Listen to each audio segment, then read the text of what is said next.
ጤና ይስጥልኝ።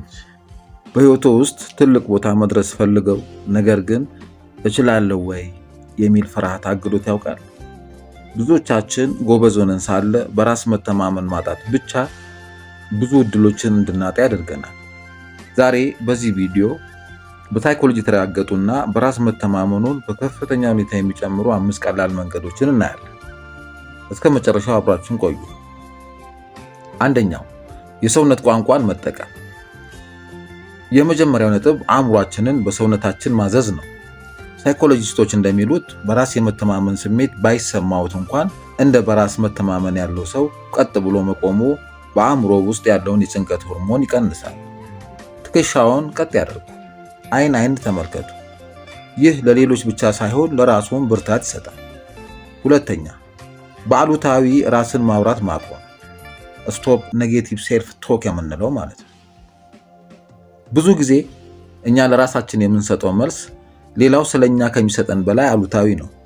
አልችልም፣ እሳሳታለሁ፣ ሰው ምን ይለኛል፣ ወዘተ የሚሉ ድምፆችን በውስጣችን እናስተናግዳለን። እነኛ አሉታዊ ሀሳቦች ለምን አይሆንም ወይንም ተሳስቼ እማራለሁ በሚሉ አዎንታዊ ንግግሮች ይቀይሯቸው። ለጓደኛው የማይናገሩትን መጥፎ ቃል ለራስዎም አይናገሩ። 3. ትናንሽ ድሎችን ማክበር ስሞል ዊንስ ማለት። በራስ መተማመን በአንድ ጀንበር የሚገነባ ግንብ አይደለም። ትላልቅ ግቦችን ወደ ትናንሽ ስራዎች ይከፋፍሏቸው። ለምሳሌ ጠዋት አልጋውን ማስተካከል፣ ለአንድ ሰዓት ማንበብ፣ ለአንድ ሰዓት ስፖርት መስራት ወዘተ። እነኚህ ትናንሽ ነገሮችን ሲያከናውኑ አእምሮ እኔ ማድረግ እችላለሁ የሚል እምነት እያዳበረ ይሄዳል። 4.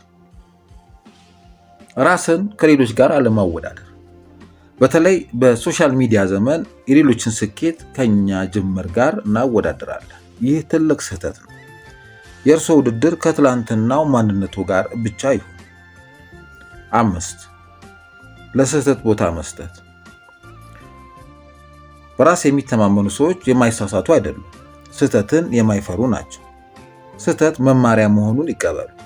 ውድቀትን እንደ ፍጻሜ ሳይሆን እንደ ግብዓት ካዩት ፍርሃቱ ይቀንሳል። እንግዲህ እነኝን 5 ነጥቦች በተግባር በመለማመድ የተሻለ ማንነት መገንባት ትችላላችሁ። ከነዚህ ውስጥ እናንተን ይበልጥ የጠቀማችሁ የትኛው? ኮሜንት ላይ ጻፉልኝ። ቪዲዮ ከጠቀማችሁ ላይክ እና ሰብስክራይብ ማድረጋችሁ እንዳትረሱ። በቀጣይ ቪዲዮ እስከምንገናኝ ቻው።